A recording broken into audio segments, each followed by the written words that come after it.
자, 오늘은 이제 시험이 끝났고, 그리고 뭐 그렇게 부담이 없을 테니까 천천히 한번 가도록 할 건데요. 일단은 우리가 이제 교과서 창비란 말이에요. 창비에서 1단원부터 4단원까지는 이제 저 1학기 때 들어갔을 테니까, 2학기 때 이제 5, 6, 7 중에 이제 들어가겠죠. 5단원하고 6단원을 미리 한번 하겠습니다.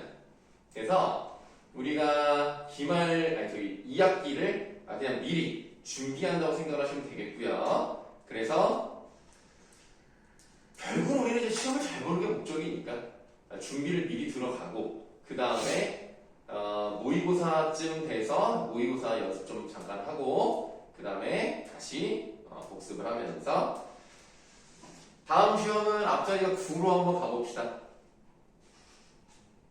그 중간고사, 기말고사 두 번 다 서술형 나왔었나? 네. 그럼 계속 있겠네. 서술형이 두 문제 정도 나와요? 한 문제요. 한 문제 나와? 이게 많이 안 나오구나. 그럼 뭐, 이번에 혹시 뭐 나왔어, 서술형이? 문법 나왔나? 그 시에서 비시에서 B, 뭐였지? 그 뭐라 그러지? 오늘 시에서 나온 심상. 아니야. 시상 뭐 전개 방식. 맞아요. 그거예요? 그거를 쓰는 거였는데 이제 두 개 뭐가 나왔어야 했는데 한 개만 써가지고 알겠습니다. 뭐 서술형이 뭐 아주 막 그렇게 어렵게 나오진 않는 것 같네요. 할만한 것 같습니다. 부가 될 수 있도록 한번 해봅시다. 왜 웃어? 왜? 이거 이제 받을만 하잖아, 이제. 지금 상승대 아닙니까? 중간고사보다 기말고사도 잘 봤다고 하니까. 이제 다음에는 이제 네, 알겠습니다. 자, 그럼 이제 정읍사가 이제 맨 처음에 있을 거예요. 정읍사 한번 보도록 합시다. 자, 우리는 정읍사를 볼 건데, 우리가 어떤 나라부터 시작을 했죠? 우리 민족의 역사는 어떤 나라부터 시작이 되었다고 볼 수 있습니까? 고조선. 그렇죠. 원래 이제 정확한 이름은 조선인데, 조선이 우리나라 역사에 두 개가 있었기 때문에 그 중에 옛날 조선을 고조선이라고 합니다. 누가 건국을 했어요?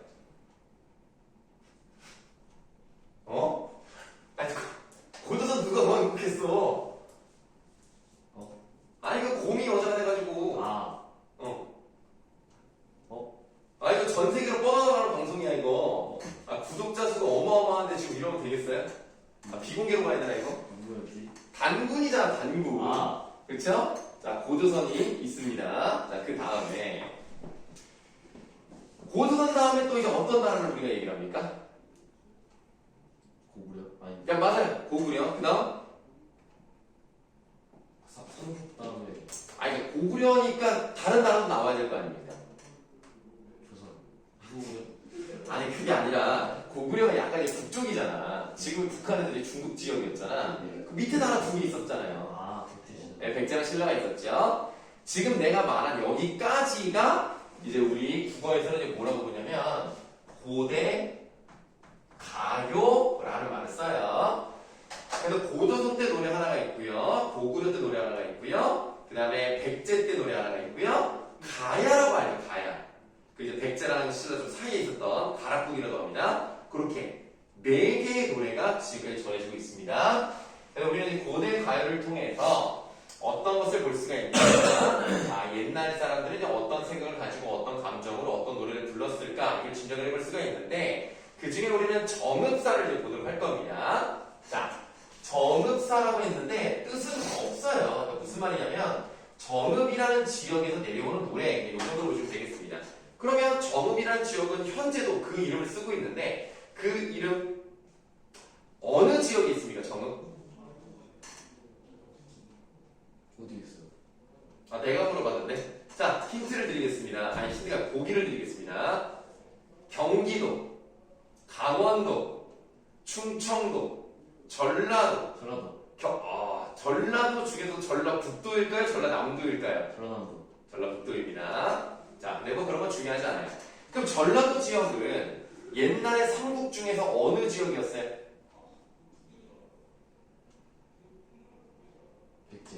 아, 그렇죠. 그래서 이 정읍사가 바로 백제가요입니다.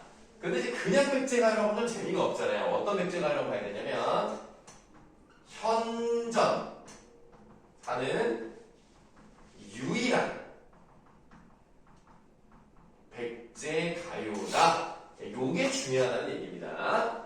현전이란 말은 현재까지 전해지는 유일한 백제가요다. 네, 그래서 백제가요. 이거 하나밖에 없어요. 백제가요는. 굉장히 귀한 자료죠. 그래서 유일하기 때문에 우리는 이걸 한번 좀 배워두는 것도 좋지 않을까라고 보겠습니다. 자, 봤더니 제목은 저급사고요. 누가 썼다고 돼 있어요? 누가 썼다고 돼 있어요?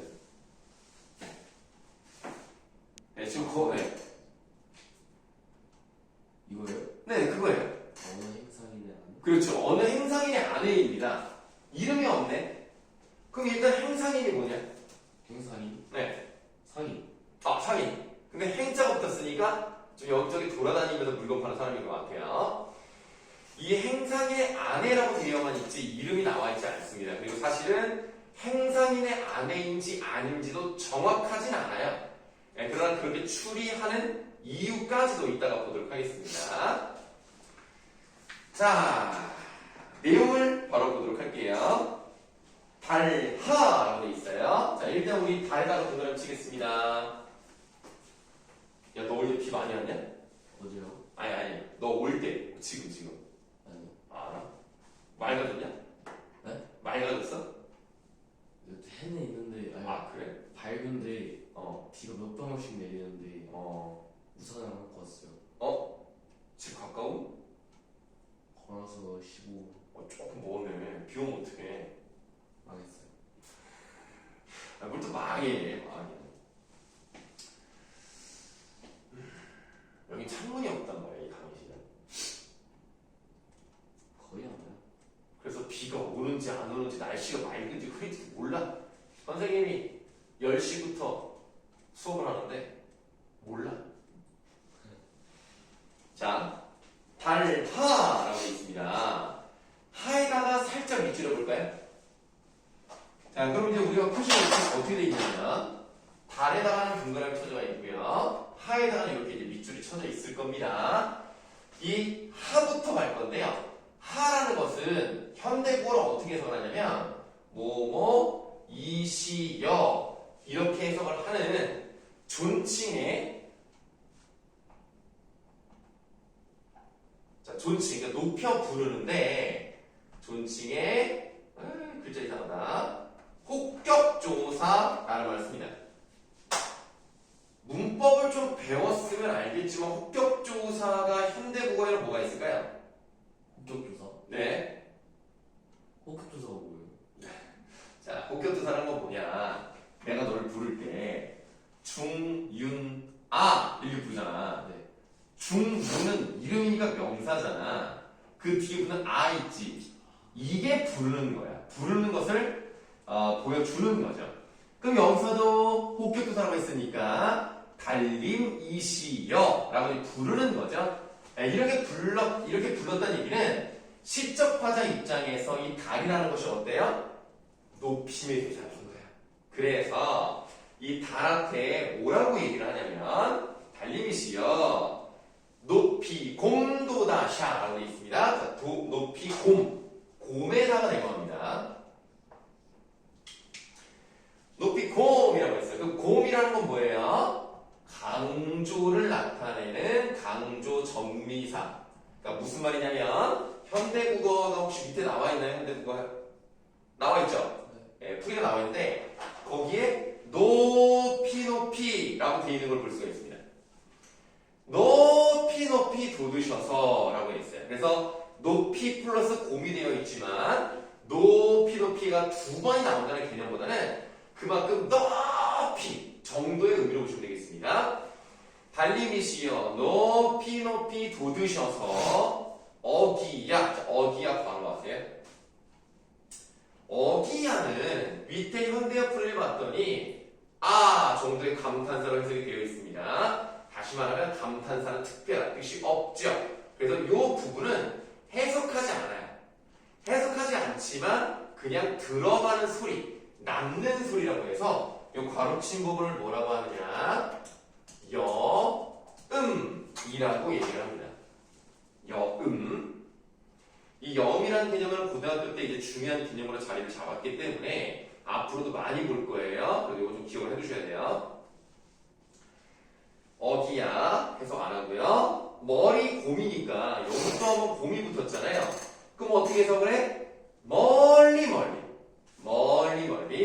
빛이 오시라. 자, 시라에다가 바로 하세요. 자, 요 시라라는 것은 현대어플을 봤더니 비춰주세요 정도의 의미로 보시면 되겠습니다. 그렇게 하셨으면 좋겠어요 라고 해서 기원에 어조가 들어갔다 이렇게 생각하시면 되겠습니다.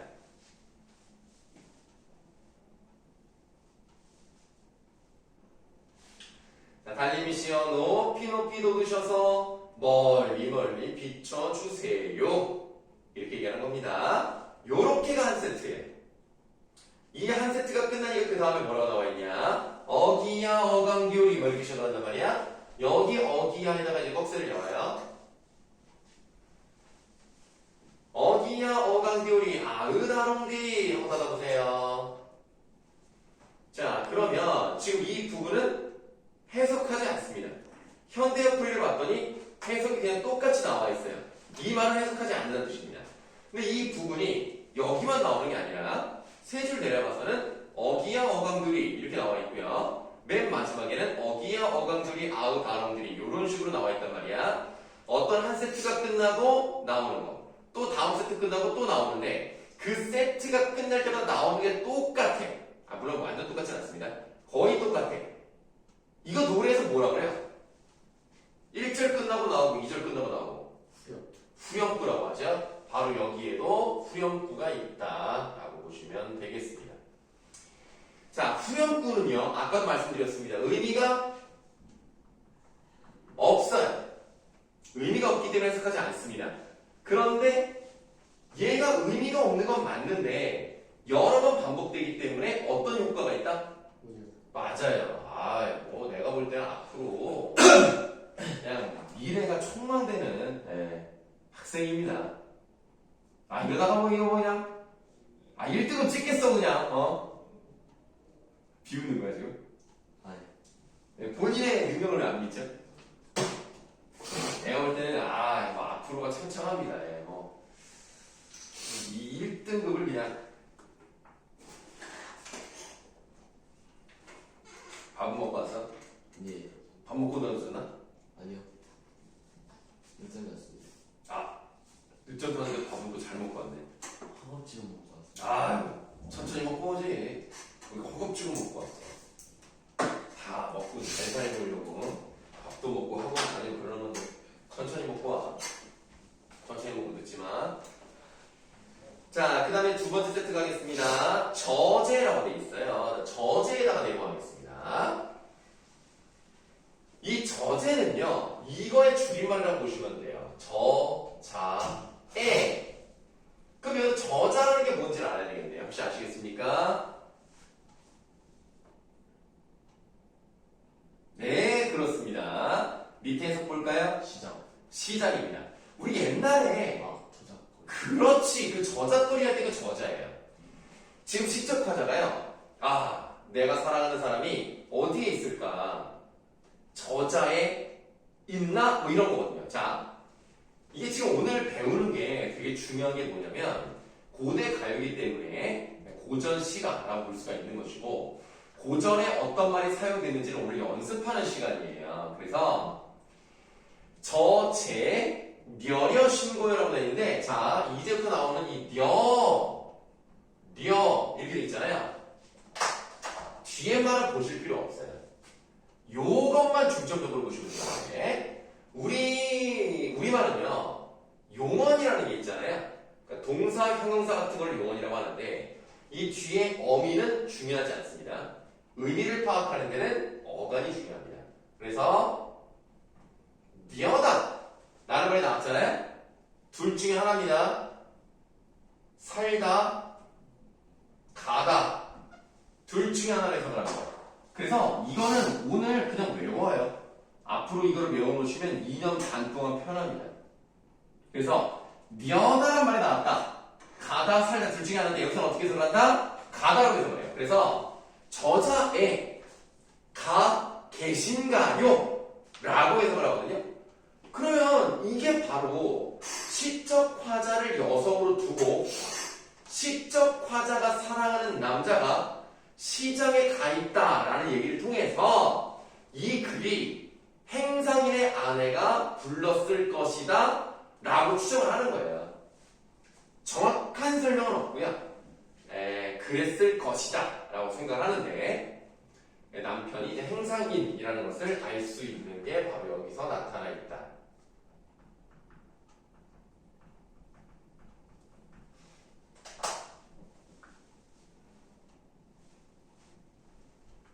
자, 저제 내려신고요. 어기야 증대랄 그대 율시라. 여기도 중요하게 나왔습니다. 일단 증대라고 써있는 것을 세모로 묶어보시죠. 증대 두 글자를.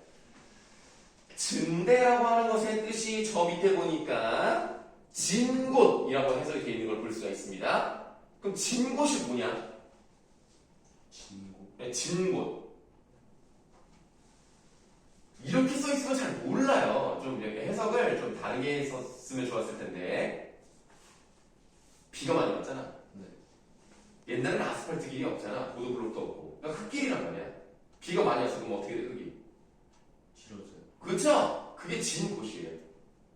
그러니까 이 남편이 이렇게 질퍽질퍽한 곳을 가지 않았으면 좋겠다. 그래서 이렇게 한번 해볼게요. 질퍽거리는 곳. 이렇게 한번 해야 해석이 잘 될 것 같고요. 그 다음에 이게 지금 상징적 의미를 갖는다고 본다면 단순히 비가 와서 물이 고여서 질퍽거린다는 의미가 아니라면 그럼 이게 상징적 의미를 가졌을 때 이거 좋은 거야 나쁜 거야? 안 좋아요. 나쁜 거죠. 그래서 어떻게 보실 수도 있냐면 위험한 곳 이것을 의미할 수도 있겠습니다. 자, 저제 내려신고요. 어기야 증대라. 자, 위험한 곳을 드대 율시에라라는 말이 나왔는데요. 여기도 중요하게 나왔습니다. 이거 어떻게 표시를 할 거냐면 자, 일단 한번 써볼게요. 드대 율시에라 이렇게 써있는데 표시를 이렇게 하십니다. 요렇게 묶으세요. 그럼 리을시라가 나왔죠. 이 리을시라의 뜻을 씁니다. 뭐뭐 할까봐 두려워 이렇게 해석을 해요. 그럼 저 드대 요 부분이 뭔지를 알아야 되겠네. 요 드대다라고 하는 게 디디다. 그러니까 질퍽거리는 곳을 디딜까봐 두렵습니다. 이렇게 해석하는 거죠. 그러니까 자기 남편이 위험한 곳에 갈까봐 걱정이 된다라는 의미로 보시면 되겠습니다. 그러면 이 사람이 남편이 행상인이고 행상인 입장에서 위험한 곳은 어떤 것일까요?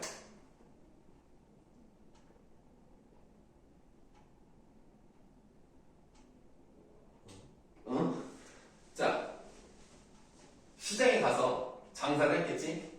돈을 벌어왔겠지? 그리고 집에 돌아와야 될 거 아니야? 도둑. 그렇죠. 뭐 도둑일 수도 있고 호랑이일 수도 있고 여러 가지 위험한 요소들이 있잖아요. 그런 거 만날까봐 걱정이다라고 합니다. 그래서 여백에다가 우리 지금 여기 증대가 써 있었단 말이에요. 그 증대의 의미를 조금 자세하게 쓰도록 하겠습니다. 첫 번째, 말 그대로 우리가 아까 설명했던 것처럼 위험한 곳이다 라고 해석을 한다면 강도를 만나든지 호랑이를 만나든지 뭐 구덩이에 빠지든지 뭐 그런 위험한 곳이란 말이에요. 그런 것이라고 해석을 한다면 이 시적 화자는 남편을 걱정하는 사람이다 라고 볼 수가 있고요. 그러면 참 착해. 남편 걱정하고 남편 말 잘 듣고 남편이 잘 오기를 바라는 그런 착하고 순종적인 여성일 가능성이 있다고 보시면 되겠죠.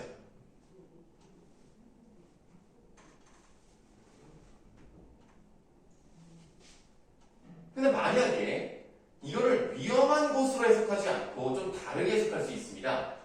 위험하지는 않지만 이 집에 위기를 불러올 수 있는 또 다른 요소는 뭐가 있다? 다른 여성을 만나러 갈 수 있죠. 딴 여자 만나러 갈 수 있잖아. 그렇다면 남편을 걱정하는 게 아니라 남편을 오히려 의심하는 여자라고 생각하시면 되겠고요. 그렇다고 순종적이고 착하고 막 걱정하고 막 이런 사람이 아니라 질투가 많은 여자일 가능성도 배제할 수는 없다.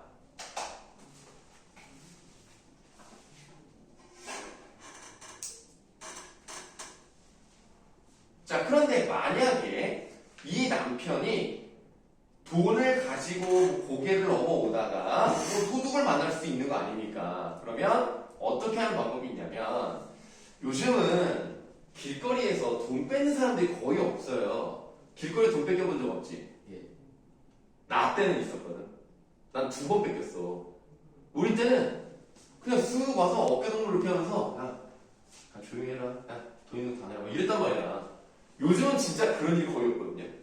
옛날에 진짜 많았어요. 그래서 만약에 이제 돈을 뺏으려 한다. 그럼 이제 어떻게 해야 될 것 같아? 네 입장에서. 소리 질러야죠. 아, 도와주세요! 막 이래? 도와주세요 하는데 막 때려. 막 그럼 어떻게 해? 도망가야죠. 잡혔어. 줘야죠. 자, 그래서 옛날에 그런 말도 있었어요. 부모님이 걱정이 되니까 그냥 돈이 있으면 그냥 줘라. 괜히 안 뺏기려고 버티다가 뭐 맞고 뺏기느니 그냥 줘라. 뭐 이런 얘기도 있었습니다. 그런데 이 아내 입장에서도 만약에 강도가 나타났어. 그럼 괜히 저항하지 말고 그냥 줘라. 이런 의미로 얘기할 수 있는 것이고 아니면 아예 밤늦게 올 생각하지 말고 안전한 대낮에 오기 위해서 뭐 주막 같은 데에서 좀 잠깐 짐을 내려놓고 좀 자고 와라. 뭐 이런 얘기일 수도 있거든요. 그래서 그 다음에 어기야 어강돌이 이렇게 나와 있고요. 어느 이다 놓고시라 바로 이 부분이 현대 해석을 보시면 어느 것이나 다 놓아버리십시오 라고 해석을 할 수 있다는 겁니다. 그래서 어떤 의미로 이 말을 했는가를 써보도록 할게요.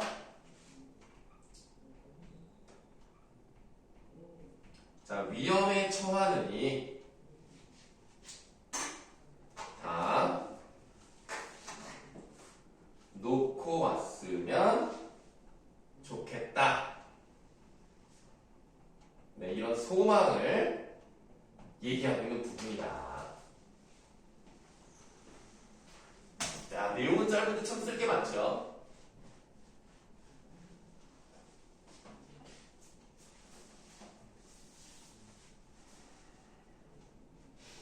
자, 어기야 어강들이 어느 이다 놓고시라. 어기야 내 가논데. 자, 내에다가 네모하실게요. 여기가 좀 여러 가지로 쓸 수 있는데요. 일단은 첫 번째 말 그대로 나, 그러니까 시적 화자가 가는 곳이라고 해석할 수 있고요. 두 번째는 내 마음이 가는 곳. 그 내 마음이 어디로 가겠어요? 이미 계신 곳으로 가겠죠. 이렇게 해석을 해볼 수도 있고요. 세 번째,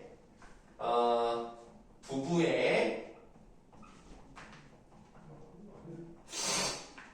인생길일 수도 있는 겁니다.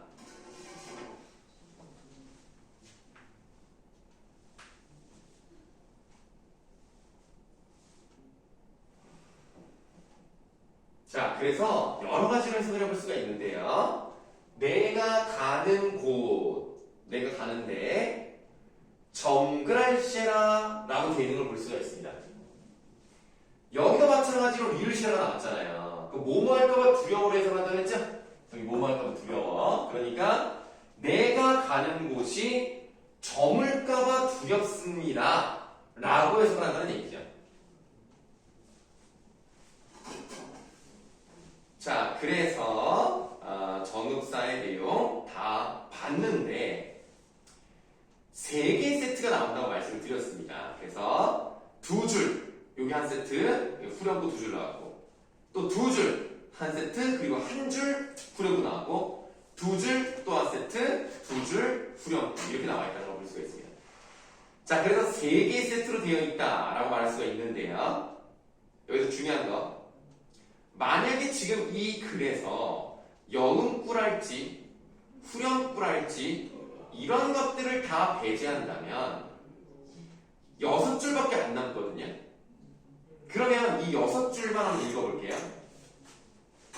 달아, 높이곰 도다샤, 머리곰, 빛이 옷이라, 저제, 녀려신 고요, 증대랄, 트네요르지야. 자, 내가 지금 어떤 식으로 읽고 있어? 무너지는 거지. 아, 좋아요. 그러면 한 세트를 몇 번 끌어서 읽었어요? 한 세트요. 네, 한 세트. 2줄이 한 세트예요.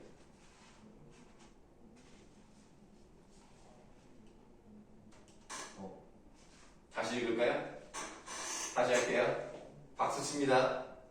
가라! 높이곰 도다샤, 머리곰, 빛이 옷이라. 박수 몇 번 쳤어? 네. 그러니까 뭐라고 하는 거야, 이걸? 4, 4, 어? 3, 아닌데. 사음. 4음보. 사음보라고 하는 거예요. 사음보인데 총 몇 번 나와, 사음보가? 3번. 3번 나오죠. 사음보가 3번 나오는 갈래가 있다. 유명한데 사음보가 3번 나오는 문학의 갈래가 있어요. 갈래요? 네. 서정 갈래? 어? 서정 갈래? 아니, 당연히 서정 갈래 중에서 배운 적이 없나? 한 1학기 때는 안 나오는 것 같긴 하다. 1학기 때는 본문에는 없긴 하네. 하지만 중학교 때 배웠을 텐데 3줄이고 4번씩 끊어서 가는 거야.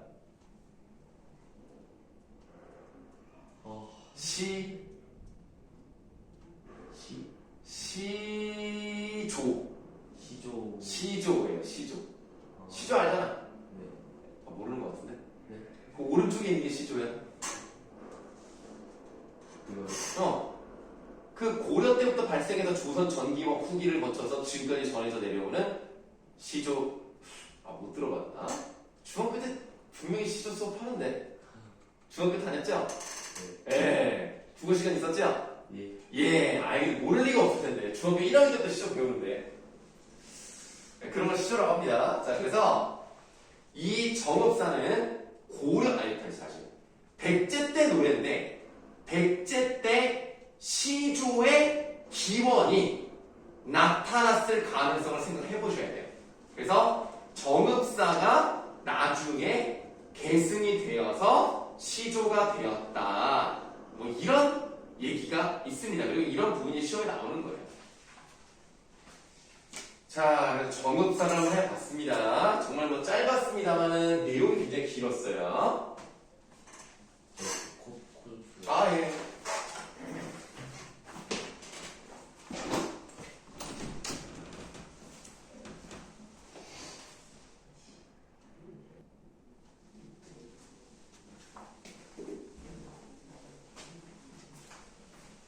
자, 오른쪽 페이지를 보시면 10년을 경영하여 라고 되어 있는 것을 볼 수가 있겠습니다.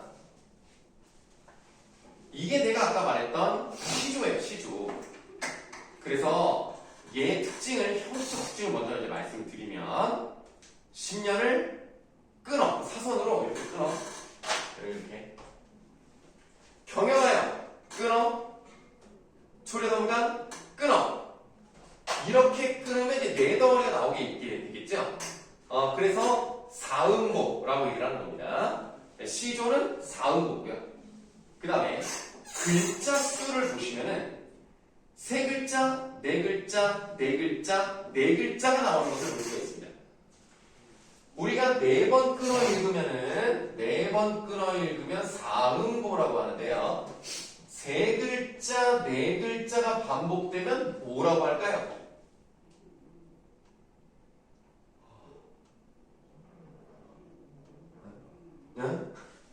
세 글자 네 글자가 반복되는 것을 3, 4조 또는 네 글자가 반복되면 4, 4조라고 하는 거예요. 그리고 글자 수와 관련해서 운율을 형성하는 것이기 때문에 음수율이다 라고 말하는 겁니다. 위에는 음보와 관련돼서 운율을 형성하기 때문에 음보율이라고 하는 거고요. 얘는 글자 수와 관련되어 있기 때문에 음수율이라고 하는 겁니다. 기본적으로 시조는 4음보이면서 음수율을 갖습니다. 자, 우리가 지금 첫 번째 줄을 읽었다는 거예요. 첫 번째 줄, 이거를 뭐라고 하는지 혹시 아십니까? 첫 번째 줄이요? 네, 첫 번째 줄을 따로 하는 말이 있습니다. 지칭하는 말이 있어요. 모르겠습니다. 아, 알겠습니다. 자, 그럼 보세요. 첫 번째 줄 왼쪽에다가 초장이라고 써요. 들어본 적 없어요? 그럼 가운데 뭐예요? 중량. 그렇죠. 마지막은요? 고장? 막장? 녹음되겠는데? 비공개로 해야 될 것 같은데, 이거. 뭐지? 자, 컴퓨터를 할 때 네. 끄고 싶어요. 시스템을. 종장이죠. 초장, 중장, 종장으로 이루어졌기 때문에 장이 몇 개입니까? 3개. 그렇죠. 그래서 뭐라 그래요? 3장. 3장이라고 하는 거예요. 근데 이 하나의 장은요, 2개의 구조로 되어 있어요. 그러니까 10년을 경영하여 이게 하나의 구. 초래산과 지어낸 이게 두 번째 구야. 그럼 하나의 장에 구가 2개니까 전체적으로 몇 개의 구가 있는 거야? 6. 예, 그 3장 6구라는 말 씁니다. 그리고 뭐 글자 수는 그렇게 중요하지 않아요. 45자에서 좀 빠졌다가 들어갔다가 요 정도를 합니다. 45자 내외입니다. 중요한 건 3장이라는 거예요. 그래서 아까 우리가 정읍사가요 3개의 세트로 나왔다고 말씀드렸죠? 그리고 하나의 세트를 4음으로 간다고 그랬어요. 그 형식적인 특징이 계승이 되었다. 왜냐하면 시조라는 것은 언제 나왔다? 고려 후기에 나왔다. 그러니까 당연히 백제가 먼저죠. 백제가 먼저고 그리고 고려 후기에 시조가 나왔으니까 아무래도 여기 고대 가요인 정읍사에서 시조 쪽으로 넘어왔을 것이다 이렇게 생각하는 거죠. 자, 형식적 특징을 다 말씀을 드렸기 때문에 이제는 내용적인 면을 좀 보도록 하겠습니다. 너는 뭐랄까 꿈이 뭐냐? 그러니까 뭐 직업 말고 그냥 뭐 나중에 어떤 삶을 뭐 살고 싶다 뭐 이런 거 있잖아.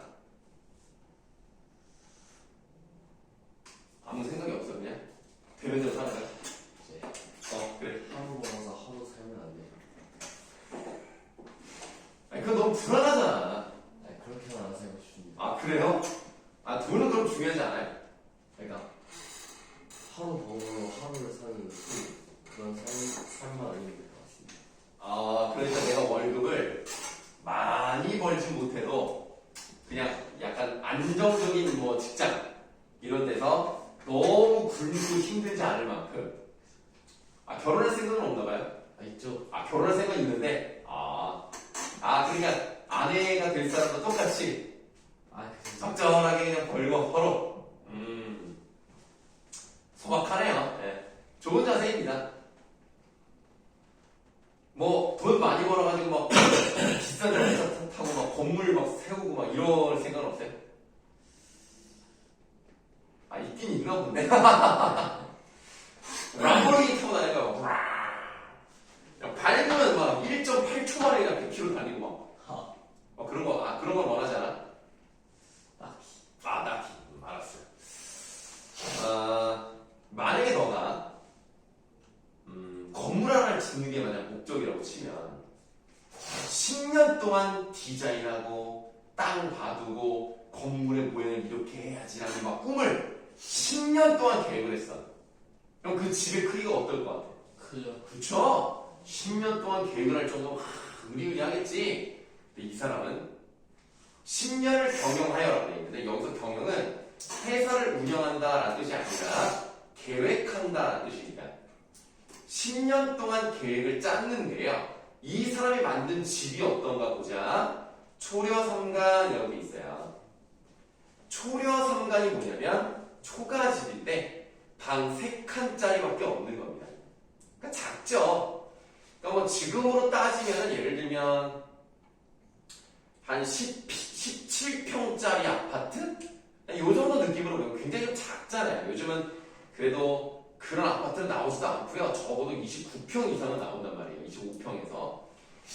17평 아파트다. 뭐 방이 2개밖에 없고 거실이랑 뭐 부엌밖에 없는 딱 그런 좀 화장실 하나에 좀 작을 수 있죠. 그래서 초려삼간을 지어내요. 이게 내가 10년 동안 계획을 세워도 이 정도면 충분하다는 거거든요. 여기서 문제. 자신의 분수에 만족하는 삶의 자세를 나타내는 한자성어.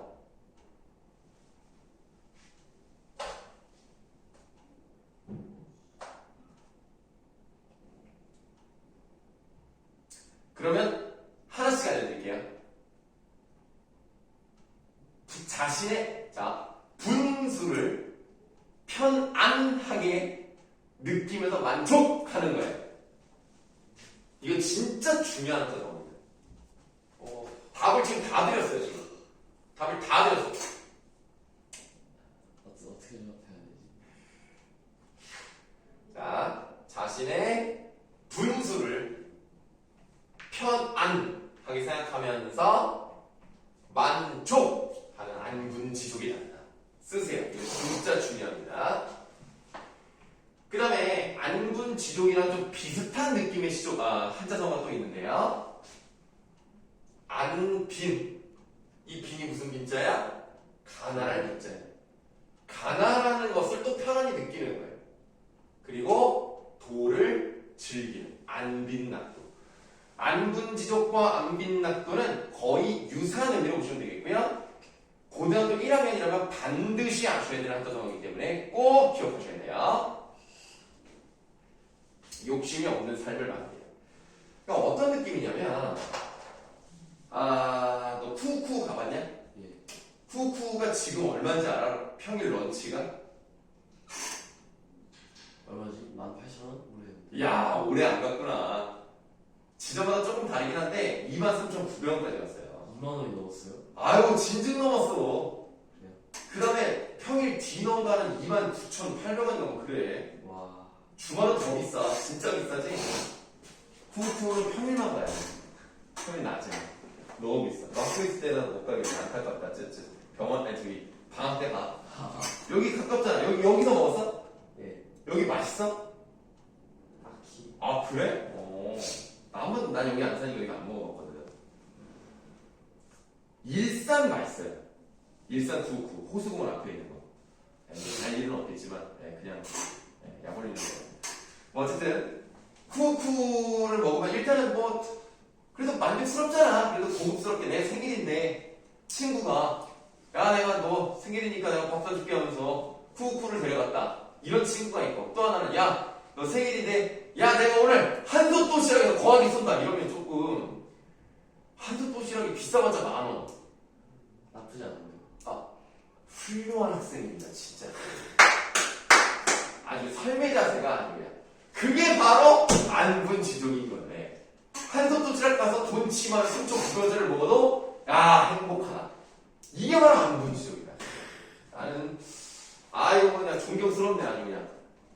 나이만 어리지 그냥 벌써 그냥 세상을 살아가는 법을 알고 있네, 진짜. 자, 다음. 그럼 이 집에 방이 몇 개라고요? 3개. 3개죠. 자, 일단 내가 들어가야 될 거 아닙니까? 나는 살아야 되니까. 나 한 칸 들어가요. 그 다음에 달 한 칸 들어가야 되겠죠. 자, 달에다 동그라미 하세요. 사실은 달은 들어갈 수 없잖아, 방에. 달이요? 아니, 그 하늘에 떠 있는 달. 예. 그 달을 여기다가 넣는다는 얘기야. 그러니까 이 말은 진짜 달을 여기다 집어넣을 수가 없잖아. 무슨 뜻이라고 봐야 돼? 비 오는. 지금 봐봐. 나 한 칸 들어가고, 달 한 칸 들어가고, 청풍, 맑은 바람이 한 칸 들어가요.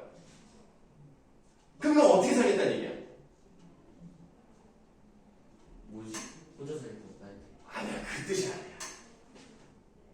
지금 니네 집에는 너 형제 있냐? 예. 뭐 어떻게?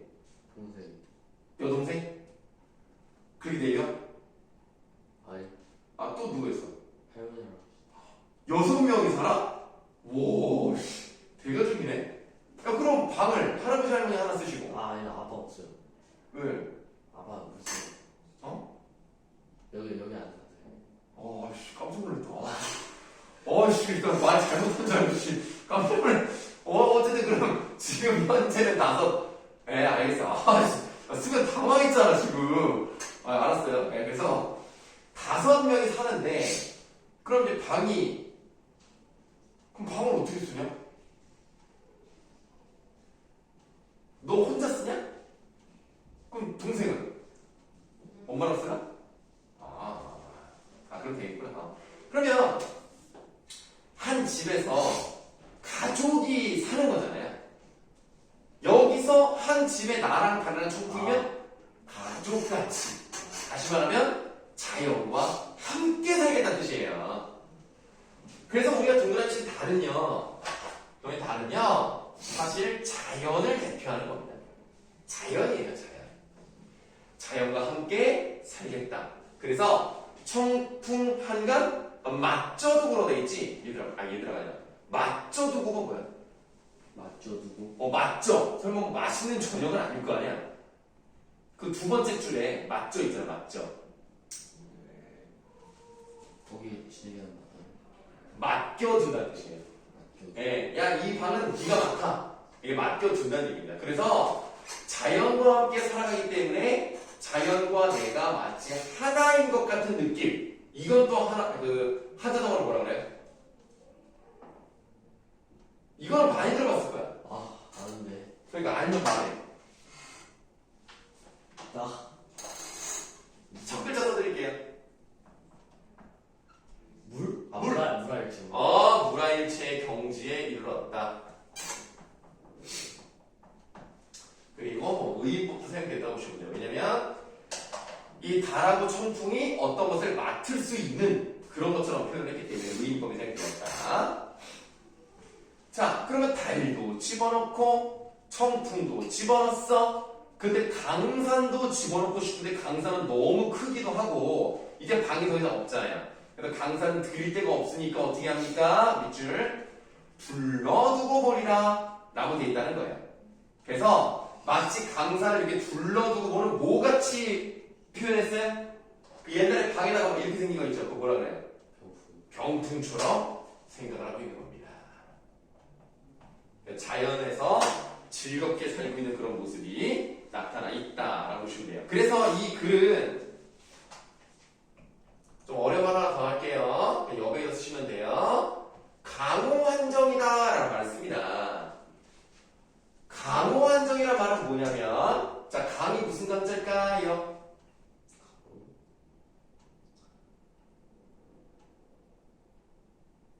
네, 그렇습니다. river.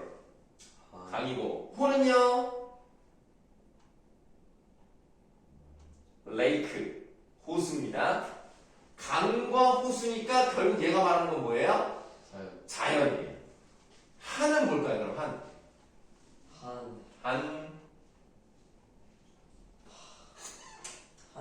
한가롭다. 정은 감정. 자연 속에서 즐기는 한가로운 정서를 노래한 작품. 그래서 강호한정이다. 중요한 거 진짜 많이 나와요. 지금 이게 1학기에 배웠던 게 안 중요하다는 건 아니지만 2학기 때는 좀 어려운 내용들, 좀 생소한 단어들이 많이 나오기 때문에 아예 그냥 지금 외우는 게 좋습니다. 강호한정. 그리고 자연 속에서 즐기는 내용이니까 풍류적인 성격이 있죠.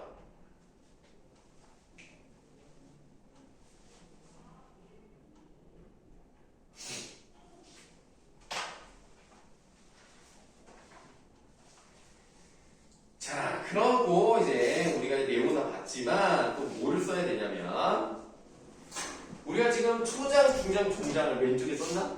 예, 왼쪽이요. 아니 내 말은 각 장의 왼쪽에 썼어? 예. 이 초장과 중장, 종장 쓴 거에 또 뭐 어떻게 쓰실 거냐면 가운데 부분은요, 내가 집에 있는 애들, 그 집에 있는 애들에 대한 얘기를 했죠. 그리고 강사는 저 집 밖에 있는 얘기를 했죠. 그럼 당연히 어느 쪽이 더 가까운 거야? 그쵸? 그러니까 중장이 가깝죠? 가까운 곳에 대한 얘기를 했단 말이야. 그거를 뭐라 그런다? 근경이라고 했습니다. 근경. 가까울 근자예요. 우리가 이제 근처라는 말을 쓰면 가깝다는 거잖아. near잖아, near. 근경. 그럼 얘는 먼 얘기잖아. 먼 곳에 있는 걸 얘기했잖아. 그럼 얘는 뭐라 그래? 원경이라고 해. 그래서 근경 중장 이렇게 있는 거예요. 그냥 근경이. 내가 말하고 싶은 건 내가 좀 다른 글자를 썼잖아요. 초장, 중장, 종장인데 이거랑 관계없이 중장 부분에 근경을 다루고 있고 종장에서 원경을 다루고 있다. 그래서 시상 종계 방식이 가까운 거에서 먼 곳으로 가고 있다. 이 얘기를 하고 싶던 거예요.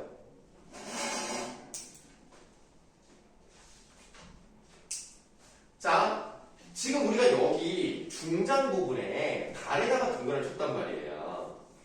이 달이라고 하는 것은 자연을 대표하는 것이다 라고 생각하시면 되겠습니다. 그런데 우리가 아까 배웠던 정읍사에도 달이 있었죠. 자, 이제 그 달로 돌아가겠습니다. 그 달에다 우리가 동그라미를 쳐놓고 딱히 필기를 안 했어요.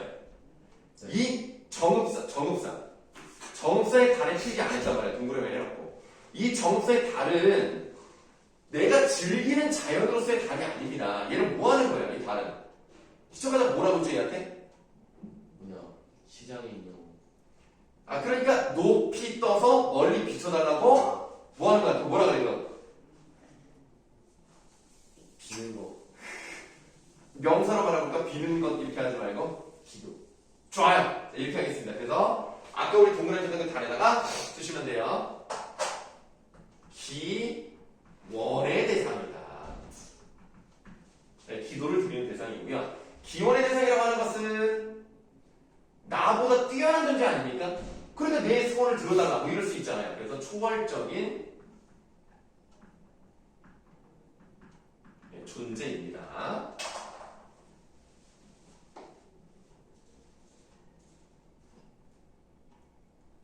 자, 이렇게 하면 우리가 이제 시험에서 정읍사랑 시조를 같이 묶어서 달의 공통점 차이점, 두 형식의 공통점 차이점, 이런 것들을 시험에 내게 돼 있습니다.